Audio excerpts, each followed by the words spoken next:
Chicago. So we can start our Behind the Lens, which today we're featuring Adriana Parrilla. You might have joined us for previous Behind the Lens of photographers in the show Temporal Puerto Rican Resistance, which is up until tomorrow. Tomorrow's the last day that you can see it, September 19th. And I'm the curator of Temporal and the 2018 to 2020 curatorial fellow. My name is Dalina Perdomo Alvarez, and this is the end of my fellowship, and this is the last event for Temporal. And as I said, Temporal is closing tomorrow. So yeah, we do this Behind the Lens to kind of do a sneak peek into like a virtual studio, which could also mean just like their work that they have on the laptop with photographers. A studio is different for everyone. And we've been doing this since the lockdown. And we previously featured Christopher Gregory Rivera and Natalia Salle Morillo and Erika P. Rodriguez. And all those events are recorded and they're on the MoCP Vimeo page if you want to watch them. This event will also be recorded. So, just a heads up. And yeah, we're broadcasting live on Facebook. Hopefully everyone can hear us. Like I said, I'm the outgoing curatorial fellow at the Museum of Contemporary Photography. And yeah, I'll do a little intro for Adriana, and then Adriana is going to talk about several different projects. So Adriana Parrilla was born and raised in San Juan, Puerto Rico. She holds a BA in Modern Languages from the University of Puerto Rico and an MA in Photojournalism and Documentary Photography from Spéos Photographic Institute in Paris. Her professional background as a ballet and contemporary dancer played a significant role in developing an inner sensibility to the world around her. Her work is an all-encompassing story, which centers on themes of identity construction, race, and resilience. In 2019, she was awarded the Teodoro Torres Award for photo essay in the annual competition of the Association of Puerto Rican Photojournalists. And Adriana Parrilla is featured in Temporal Puerto Rican Resistance, which is up now until tomorrow. We have a few of her photographs, some you'll see here, centered around Hurricane Maria, particularly this project, which she titled Santa Maria. So yeah, without further ado, here's Adriana. Oh, one thing, feel free to ask questions throughout, just in the chat. I'll be manning the chat. I'll try to keep an eye on the Facebook comments as well. We'll have a portion at the end for more discussion and Q&A, but Adriana said that she's fine to take questions throughout. So if there's like a question that really relates to a certain photo, you can just feel free to type in. I might also have a few questions throughout for Adriana. So if you see me pop in, yeah, we want this to be a more casual conversation. There's not a lecture. We should feel like we're with Adriana in her studio looking at her photos and asking her for behind the scenes stories. So feel free to make questions, comments. I'll be reading and moderating them. So here is Adriana. Okay. Hi, hola, hi everybody. First of all, thank you, Dalina. Thank you for the invitation, and thank you also to the Museum of Contemporary Photography. I'm very happy, a little bit nervous as well, I'm not gonna lie. I don't know what else to say, but I will say that I started photographing professionally, I would say like 3 years ago after I finished my master's degree in photojournalism. At the beginning, I was photographing more as a hobby and as a way to continue expressing myself because life decisions took me to another path and I was not dancing professionally anymore. So with photography, I found a new way to communicate without using words. So yeah, that was actually how I connected with photography and how I was able to build this and express more this inner sensibility that I was not expressing before, I would say. So I will start presenting my photos. So the first project that I actually did when I just finished my study at Spéos was Santa Maria, which is basically about Hurricane Maria. And I choose the title Santa Maria because it's an Afro-Puerto Rican bomba song. That is Santa Maria, líbranos de todo mal, ampáranos, señores. So the song actually means like, it's saying Virgin Mary, like Saint Mary's like, help us, like to this evil that is coming. And actually what the Hurricane Maria did was the opposite. So I was trying to play there with the words and you know, make like a little statement with the song. So it was the first project that I did, but it was more like an accidental project, I will say, because I went to Puerto Rico just to re-explore my island. And because, you know, I was living in France at that point for almost 10 years. And so I was not, you know, I did not lose like contact with Puerto Rico, but I actually lose like this daily life experience of living there. Basically, I felt when I arrived as not as an outsider, but I lost that, you know, daily life energy like you have when you live there. So so yeah, I went there just to explore and just get connected to the island and with my people and my community. And actually, the hurricane happened. So I knew that the hurricane was coming, but I think like many Puerto Ricans, we never thought that it would be that catastrophic. We knew that we will have damage, but we never thought that it would be to that extent. So I arrived and, you know, it was like expecting just another hurricane and just be probably 2-3 weeks without electricity and water and that's it. And then life will go back to its normal way. So so actually no, when I arrived, I already felt that the energy in the air was completely different. There was actually no energy in it was kind of like this void, and you can sense and you can feel the fear of the people around you. So that's when I start thinking like, this is something that it's gonna probably change. And I was very, very, very worried, not necessarily when the hurricane was passing. I was very worried of the aftermath, because I knew that it would be like really hard to all Puerto Ricans. So as we know, you know, Hurricane Maria destroyed the island completely. And so I basically was photographing as a witness. I was living the same, you know, daily life that all Puerto Ricans suffer, you know, during that period of time. So this project started more as to document what was going on around me. And also it was a way for me to, I will start showing a few of the photos.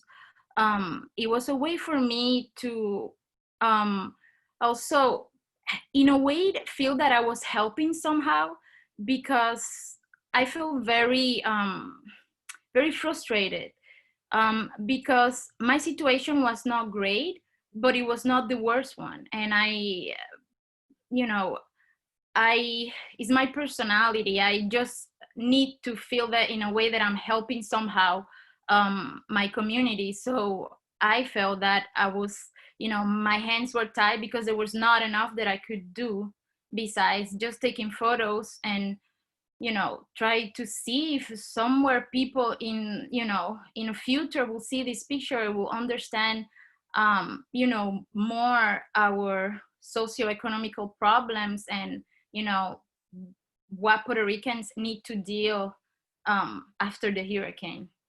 So yeah. So for example, this photo, I took it in San Juan, in a torre in Baldrich.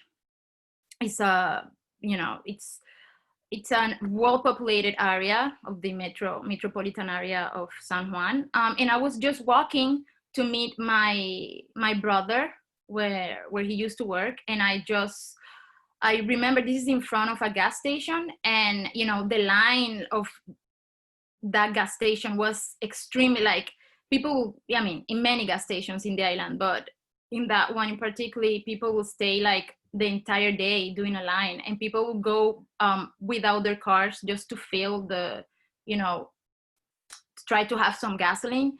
And so these two men, they're actually like in the line, and then they were sitting there and they were exhausted, like literally super tired. And like you can see even their sweat, and they were sitting amidst all this destruction. And there's that sense of, you know, even we have this around us, we're still here, we're still present. So with these type of photos that I was taking, I did not realize after I started looking at them that I was not necessarily, I did not want it to show necessarily the destruction. I just wanted to show the life after, like, you know, the resilience, the resistance, like, you know, what is the daily life now? What is the new challenge that Puerto Ricans have to overcome, and how they can create a normal life around all this to adjust. So that was basically what I wanna like to show in my photos in the end, because of course, you know, it's easy to photograph a lot of destruction, and it is easy to photograph people, you know, in distraught and people suffering. But I think that although it is important to know that those things are happening, I think that for me it's more important to see how people can combat, you know, and stand up and say, no, I'm still here, I'm still present, and I mean, you know, I want to show people empower, you know, and like we can keep going although we have all this. So yeah. I had actually a quick question. Yeah. This for people watching, this is one of the photos that is in the show Temporal.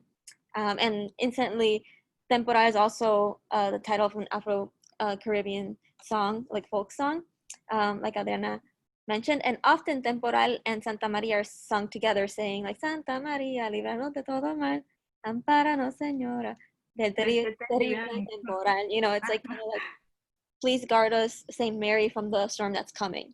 So when I titled Temporal and I found Adriana's project Santa Maria, I was like, oh, they go perfect together. So all 3 photos that I chose from Adriana are from this project.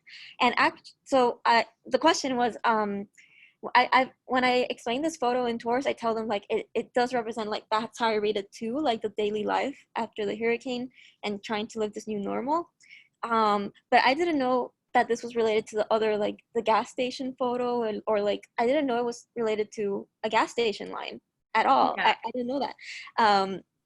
Did they know that you were photographing them, or were you just like from behind and then you spoke to I them? was just basically from behind, because like I said, this is not something that it was planned. It was not like a planned project that I would normally do, that I will ask permission to photograph. And I love to do portraits. So, you know, this is unexpected. I was just walking and I was bringing my camera with me because I was walking to meet my brother because I was using the internet where my brother used to work, because I needed to finish my master degree thesis and send it. And there was no internet in the island, and my brother, you know, was able like to reconnect the system in where he was working. So I was walking towards there. So I was always with the camera with me. This is just me living it, like, you know, as another Puerto Rican, and, you know, so yeah, so I was walking around and seeing this type of scene daily. So I just happened just to take a few moments and just take the photograph. And I just actually saw them walking from the gas station that is just in front and just sit there. Wow. And I was just like standing, like walking, and I was with my camera hanging, and that's it.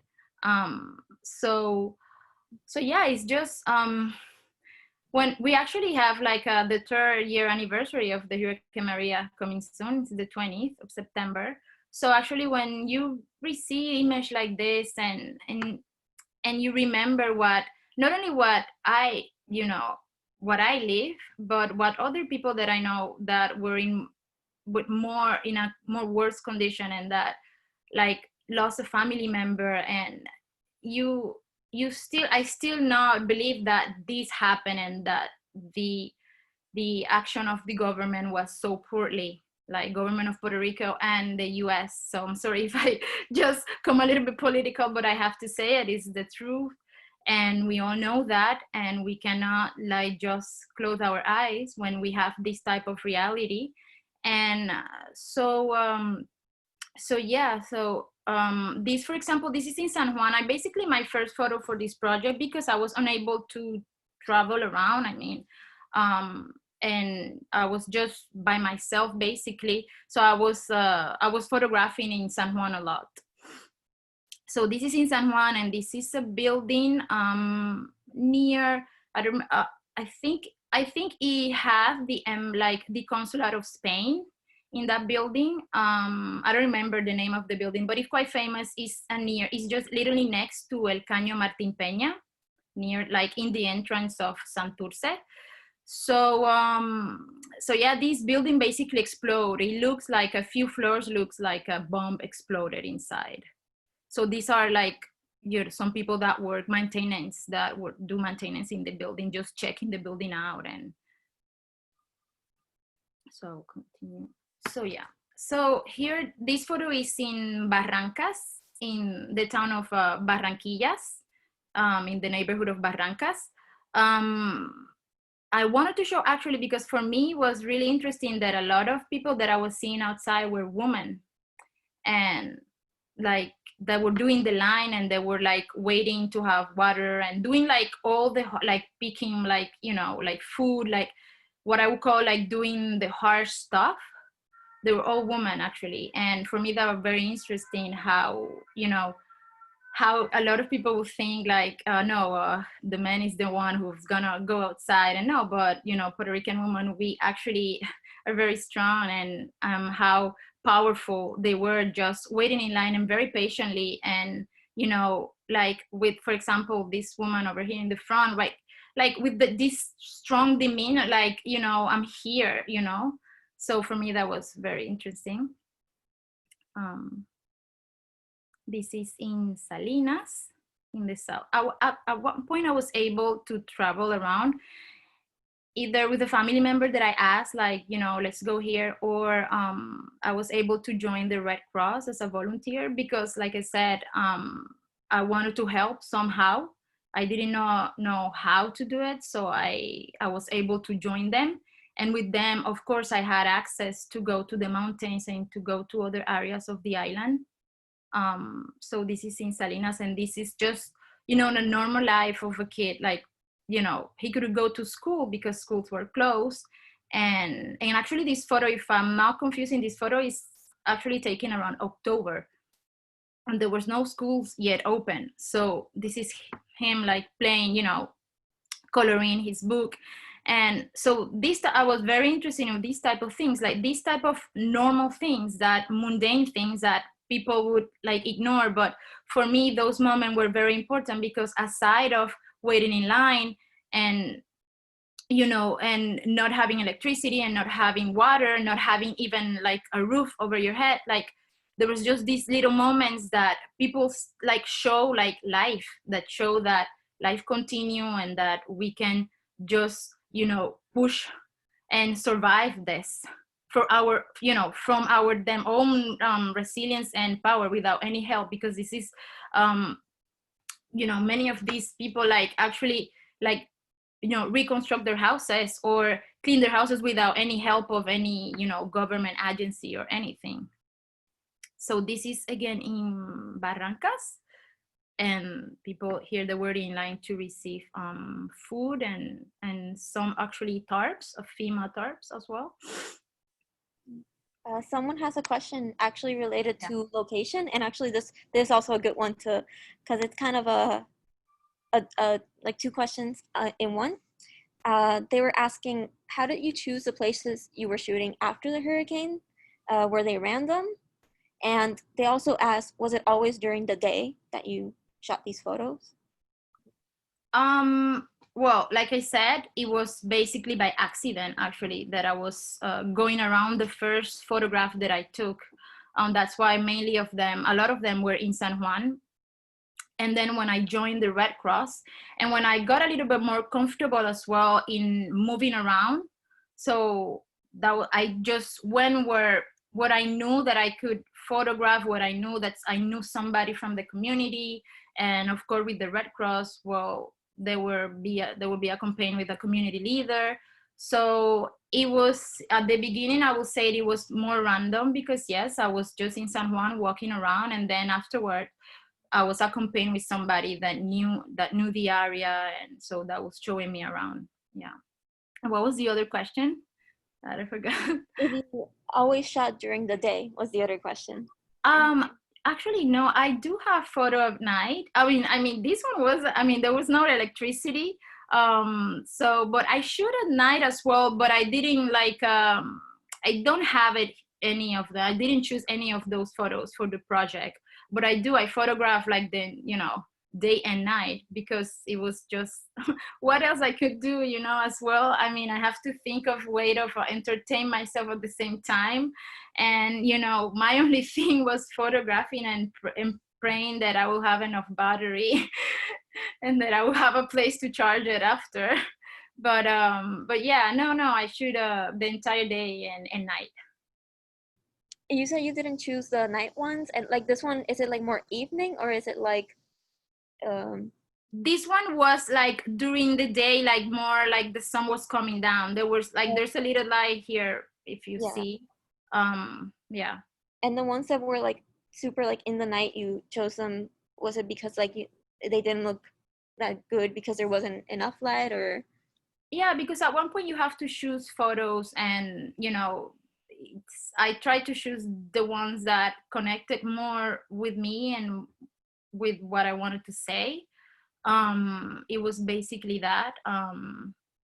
So yeah, and I mean, I wish I could show like a lot of hundreds of photos, but we have to sometimes narrow it down to a few. So that was basically the decision. It was not more than that.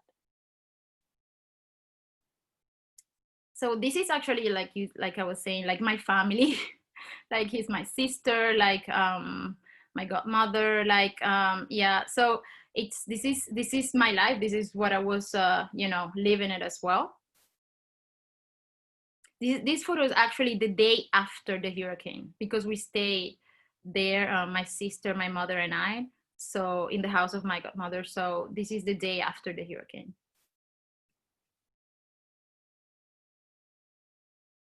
So I'm just gonna go a little bit faster. So for example, here for me, what's interesting to see, how can we rebuild, a normalcy amid everything that was going on. So here is a barber, like he's using the motor of his like car just to, to be able to use his like, how do you say that in English, like the machine, like to cut your hair. I don't remember the word, but is it, do you call it a razor? Yeah, it's like a razor, but it's not a razor, but yeah, that. Yeah, Like a razor machine, electric.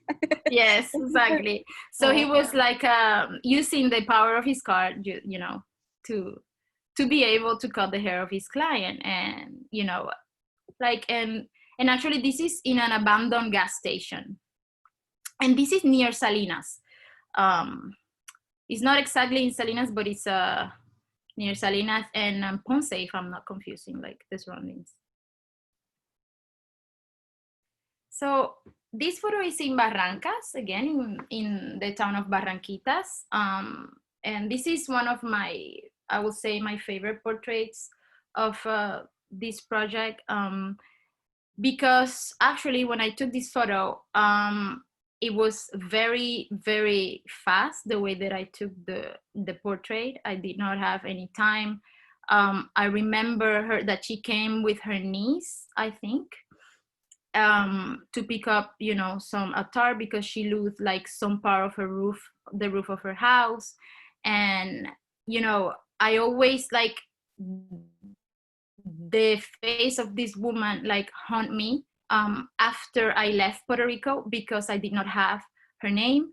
I just only remember where I took the photo and, the area, but that was it, because it happened literally really fast. And I normally, when I do portraits, I normally like to take, my time. But I was in a situation, I was, with the Red Cross, and I was, just helping and taking photos at the same time. It was not easy for me I just asked permission to her and her niece to take a portrait, and that was it. I think it took me like, I don't know, maximum like 10 minutes or even less. But she always, like, her image always haunt me, because, you know, I see this woman that I have this feeling that she's like such a strong woman, but I can see in her face she's tired, that, you know, and I mean, for me, she represent, at least for me, the many faces, one of the faces of Maria, you know, this, like, and she's still standing strong, you know. I like the way she's carrying, you know, the Clorox bottle and the tarp, but at the same time, I can see in her face that she's tired. So after I left Puerto Rico, and a year after, I went back, and I spoke with a few friends, a journalist friend and another friend, like, we have to go and try to see if we can meet her, and because I wanted to get to know her, I want to see how she's doing. Basically, it was that, and it was other people actually that I'm not showing here on these photos, that I actually wanted to meet back from that area. But she was one of the principal ones that I said, like, I need to go back and meet her. So I went back, and after, like, literally asking, like, a lot of people from the neighborhood, like, and showing the photo, you know, who's this woman? And so they told me her house. And actually, when I arrived to her house, she actually remembered me. It was so, for me, it was so surprising. I was so happy that she remembered. And she told me, like, espérate un momento, like, wait a moment, because I'm cutting, like, the grass of my, you know, of my backyard. And I'm like, oh, what? I was like, okay. And she was like, no, but come in. And when I come in, she was like a completely different person. So her name is Arcilia. And at that moment, they don't know exactly when she was born, but she says that she's around 95 years old. So Arcilia, this is a year after. So how, like, I always knew that she was a powerful and strong woman. And here I took this portrait, like, this is her, you see, this is like, this give me actually, like, how can I say this?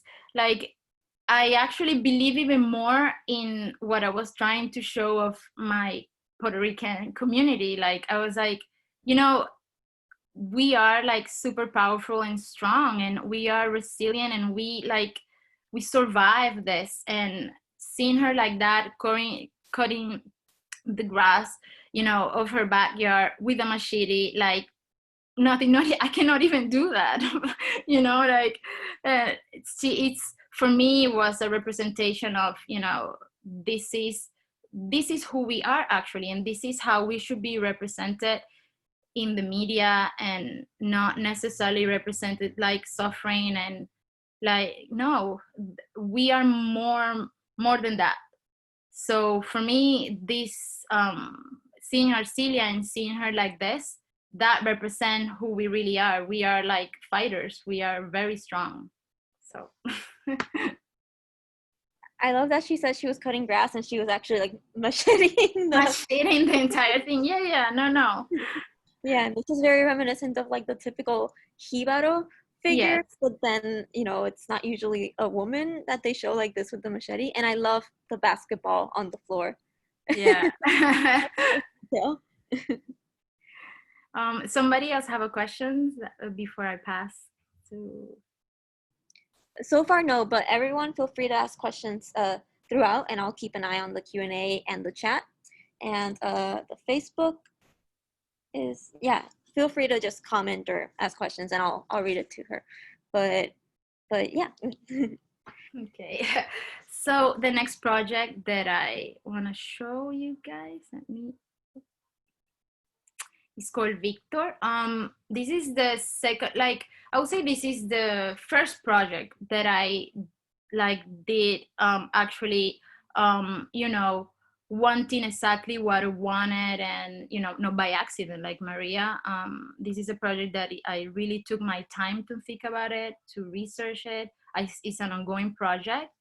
It is about Victor, who is a young man that he was born with a genetic disorder called Soto syndrome.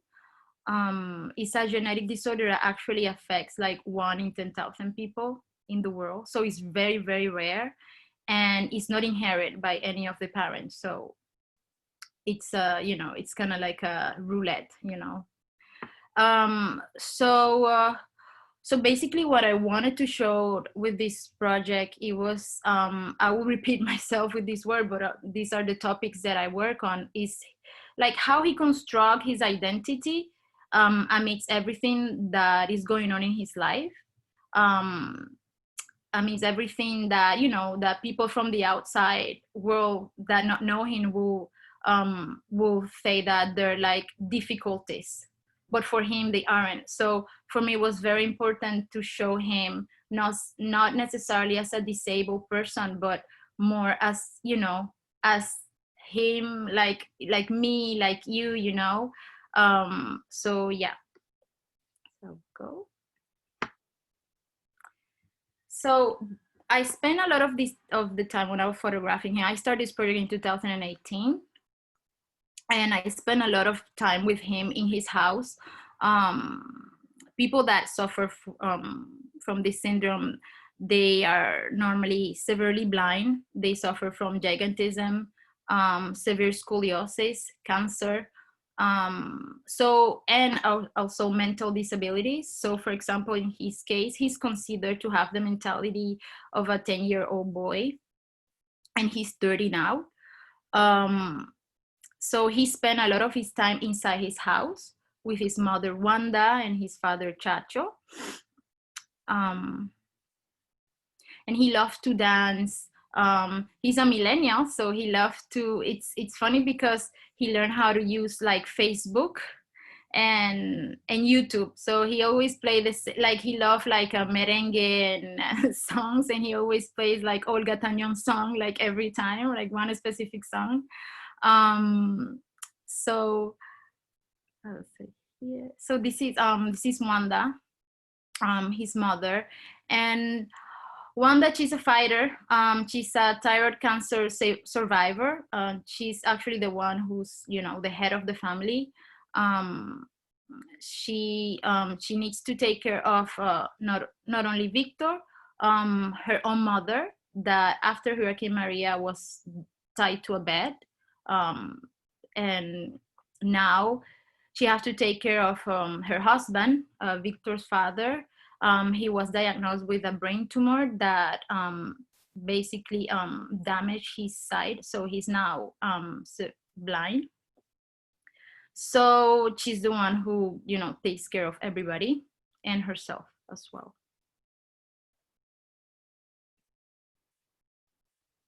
So she created this, it's kind of like a album scrapbook of Victor, and when he was born, when they didn't know what he had, because actually, if I'm not confusing, I think they discovered that they have that he have the condition like when he was around 1 year old, but at the beginning they didn't know.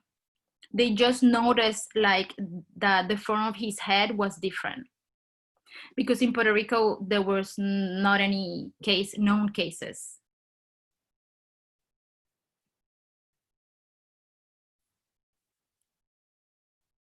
So yeah, so he only can see, like he's blind, but he can see a little bit from his right eye. So he always have to, you know, put very close, like everything that he has his phone, like he has to use it. And so, and I create this diptych because I like the light that the phone was doing in his face, and this light as well from a wall of near his room. Someone has a question. Yeah. I think it was like a previous photo. What is the significance of the photo of Marilyn Monroe photo on the couch? Like if there's significance to Marilyn Monroe.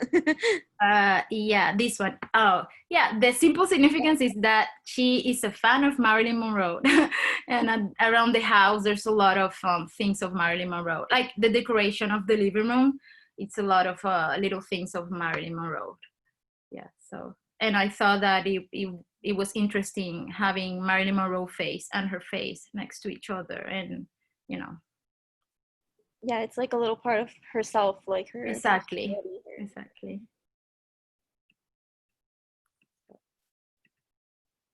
Yeah. And I wanted to show also, and I think this comes from my ballet background.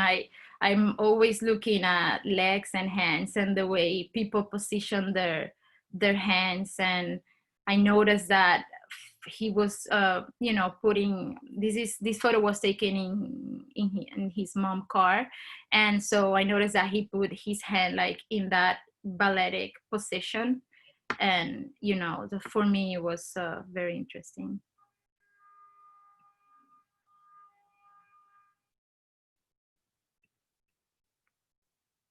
So with this photo, this is the scar. They did surgery on his spinal cord. Um, so he actually, because of his scoliosis, he walks leaning from one side. He cannot like stand straight, and he keeps growing. So because he has gigantism, so if he keeps growing, so he's going to have problem with his back, and he might have to have surgery again. But he dances and he runs, and you know, he do everything.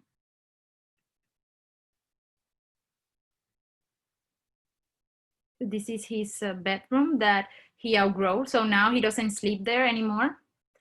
He sleep next to his grandmother, but he used to sleep here, and you know, they changed, you know, the bed and everything because it was too small for him. This is when you go outside with him, his demeanor completely changed. He's a different person, and he spends so much time inside that I feel that every time that he have the opportunity to be outside, it's like you know, he wants to explore his surroundings and he wanted to do everything.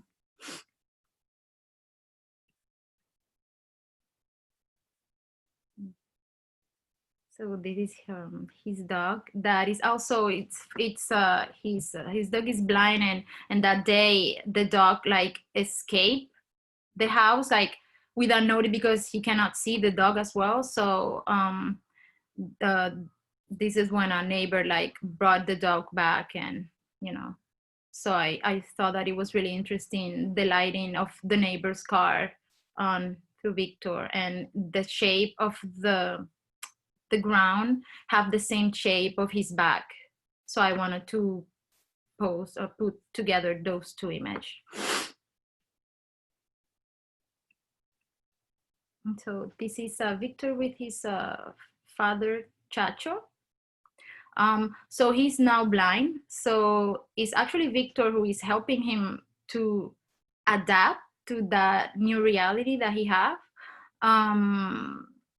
Right now, you know, it's very difficult for him because, you know, it's very recent that this happened. It's almost a year ago. And now when I took this photo, it was in October, around October, and he was already declared legally blind, but he was able to see some shadows and things. But now, after that, now he doesn't see anything. So for him, it's really hard. You can see that he's a little bit depressed because he was the one always, you know, who was taking care of the family. So now it's completely the opposite. So Victor is helping him a lot because Victor, you know, his entire life has been dealing with these difficulties.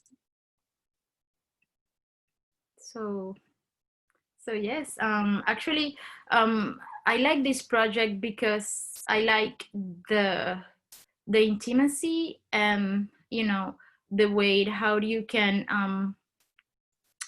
get engaged with someone by not only spending time, but it's to listening to their stories and what they have to say, and it allows you actually to be able to relax and not be in a hurry to have the photos of a lot of photos, just it allows you to just step back and understand their story and understand their perspective.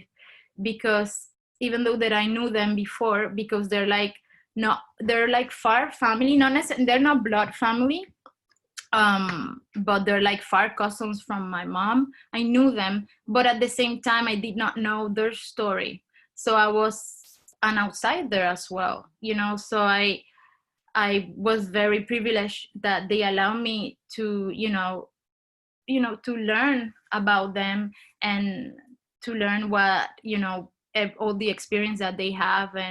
And I think this with this project, I realized that this is the type of photography that I want to keep doing, that I want to keep like portraying people in a way that it's valuable, that they are empowered, and that allows them also to share the story.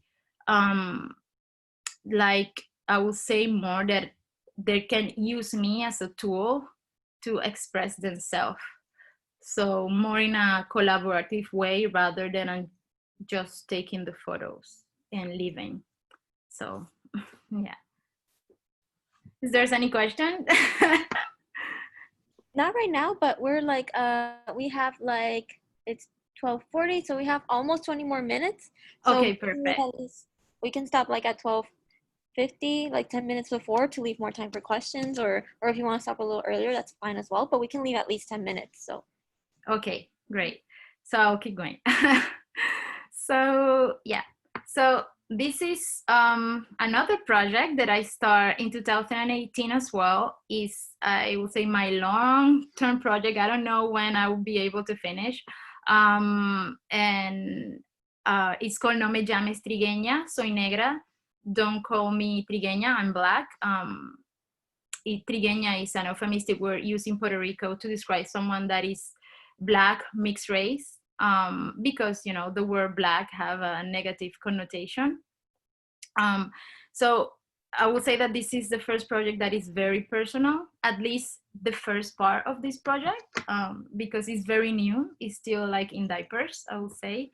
And it's about how I wanted to answer the question about the Afro-Puerto Rican identity, the complexities surrounding that. And, at the beginning, like a lot of people, when they think about a Black community in Puerto Rico, they will probably go to the town of Loíza, because that's what you learn in school, that the Blacks are only geographically, they're only there in Loíza, when it's not the reality.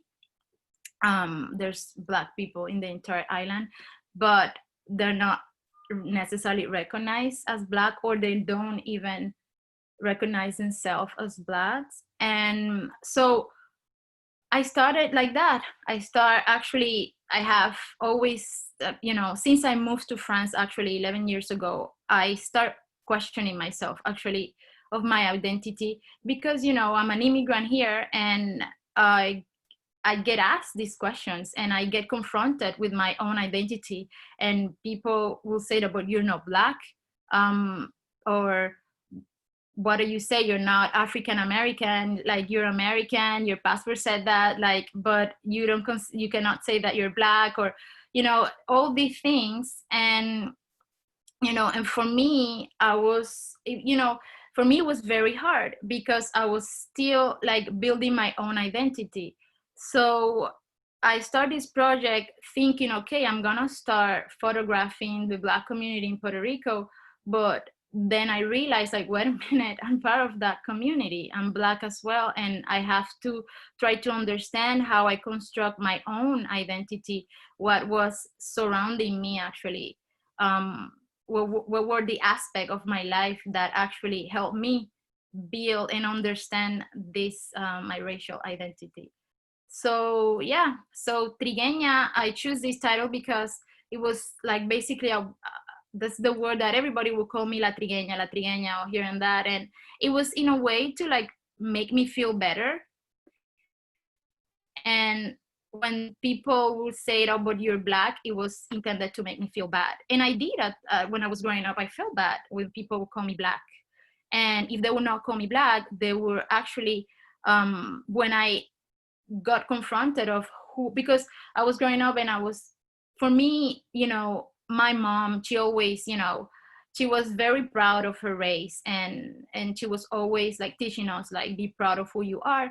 But when I would go to school, or when I'll be confronted with society outside my house, I was not necessarily seeing myself as a Black person. Nobody, they would call me trigueña, they would not call me Black, and they would call me Black when they would want to offend me, or the only times when they will actually reference like, yeah, you're Black, it was through my hair.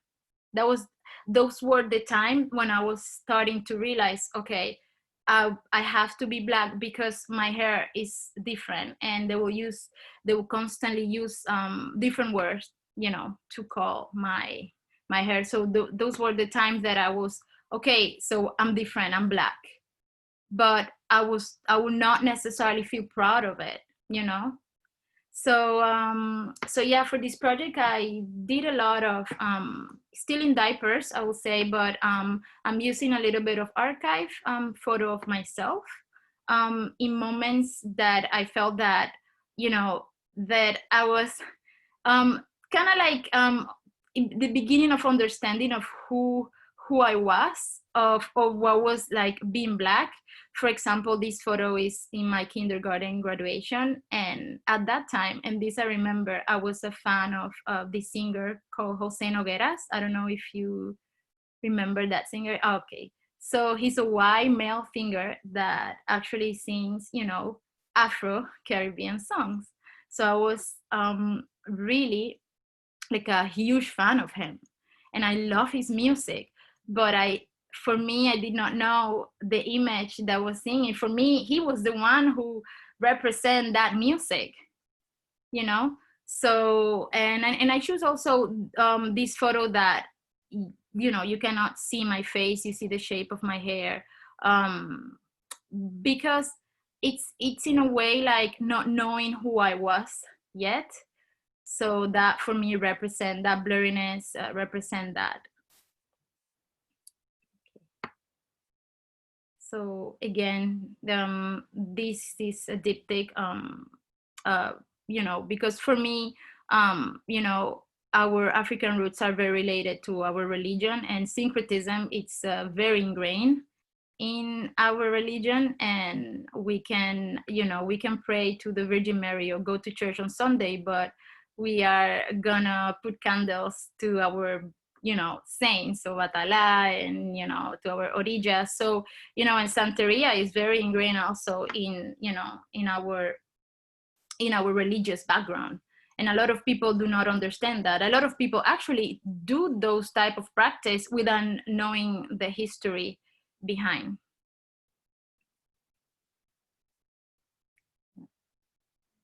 So this is a friend.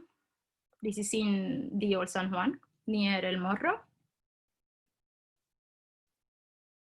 This is a collage of my mom putting makeup on me.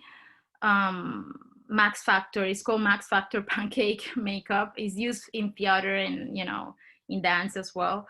And actually, when I was growing up, and this is what very important, I was being told that ballerinas need to be white, and you need to look similar to your colleagues when you are in stage. So you need to actually put a lighter shade of makeup to look similar to your colleagues that they were all white. So this was constant in my life, and it was normal. And this is what I want to start, breaking this type of stereotypes. This is my experience, but there are other type of experience of other people that have a similar experience, that take these type of things that are completely racist normal, and that it's okay, and that probably not feel comfortable enough to speak out, or if they speak up, they're silent. So for me, this was normal, and I did not question what I was doing later in life. This photo is in Loíza, in near every year in the the end of July, in the month of July, in the end of the month of July, they do the procession of Santiago Apostol, Saint Apostle. It actually is a procession that they do activities an entire week, but in the weekend they take out the saint and they have the saint for the men, Santiago, which is the principal saint, Santiago Apostol, then the saint for the woman, and then the saint for the children. And so I took this portrait during that procession, and so I just like this portrait because of the strong look that these young men have, and how they're like really really grateful about their origins, and like how important it's also the hair for them, also how the woman is standing behind the man. There's a lot of things going on in this photo that I could go forever, but but I feel that it's a portrait that that show the context of actually also what Puerto Rican will think when they probably think like, oh, a Black community. And it's something that I try, that with this project I literally want to break like completely. Yeah. So I'm just gonna go a little bit faster. Yeah, we have one question, but once you wrap up, I'll open it up for more questions. So here is a shadow of my head and waist of orange waist, and this is to show like I said before, my identity was called out through my hair. Many of the time my race was called out through my hair, and it is a way of my hair was, for many people, was a waste. Even for me was a waste at one point, and I never accept myself to have the hair like that. And so for me this is very important, because it's just a way of showing that there's beauty in this what people call the waste of your hair, your pelo malo. There's beauty in it. And so yeah.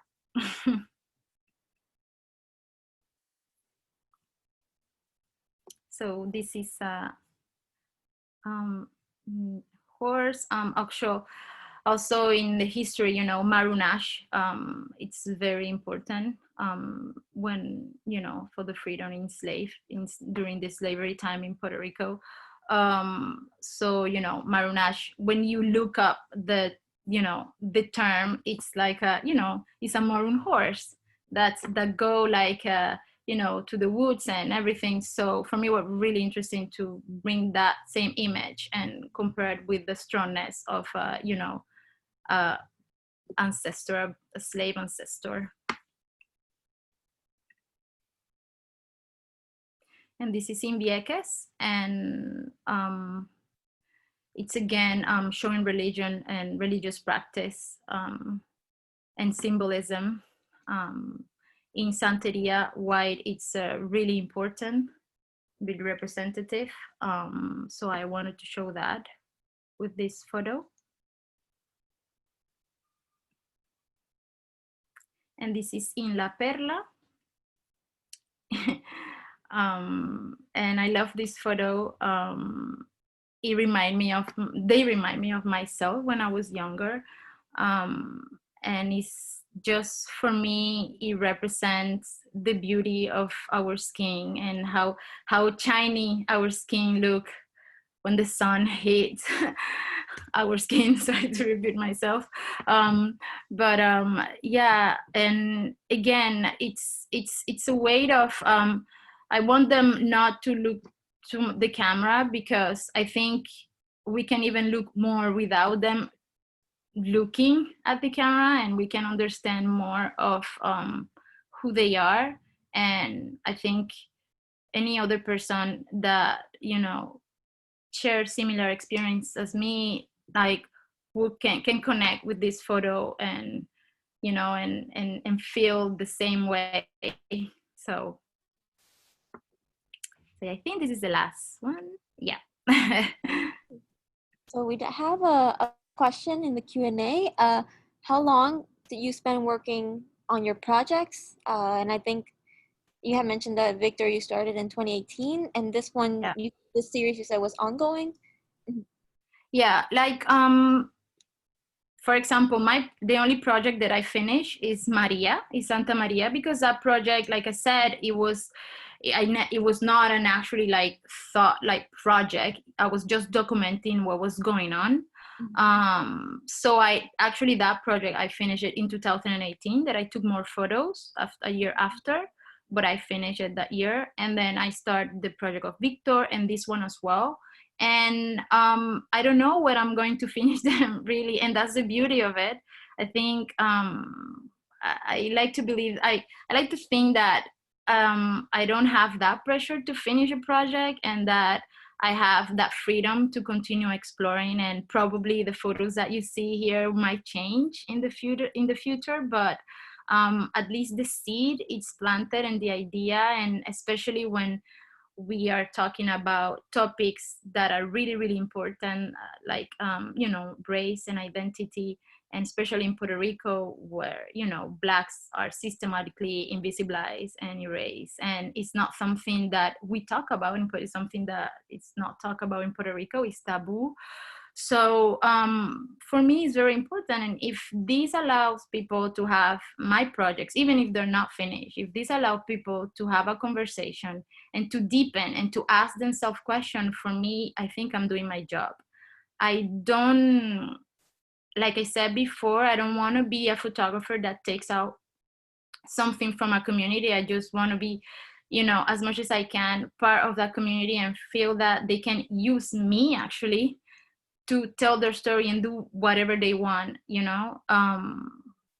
because it is important. And we have to just, we have to give protagonism to these communities that normally are underrepresented in many of the media outlets, and by the governments. And so for me, that is important. And as long as I can keep, progressing with my project and keep having this conversation going around, I'm happy.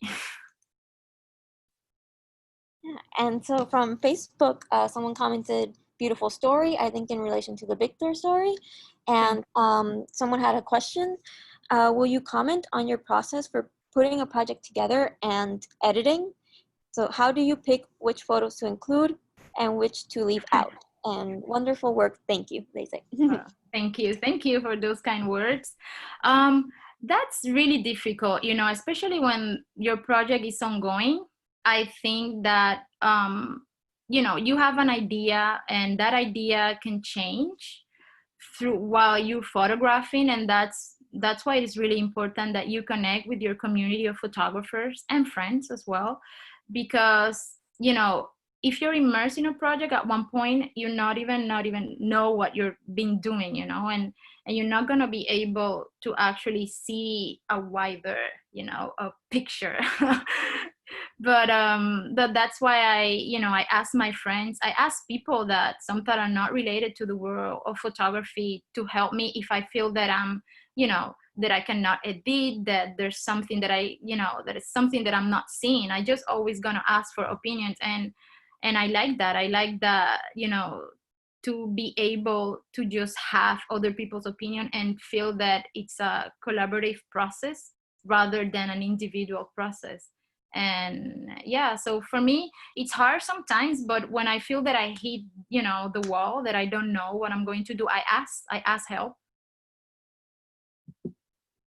I'm sorry, I'm really dark because it's fine. I guess that means like out of time, because now it's almost like 8 here. Yes. So 1 p.m. here. We have 1 minute. So I think that was all the questions that we had, and we had some really good questions throughout. So thank you everybody for your questions, and thank you Adriana for joining us for Behind the Lens and taking some time out in your evening for you to join us for our like Friday noon program.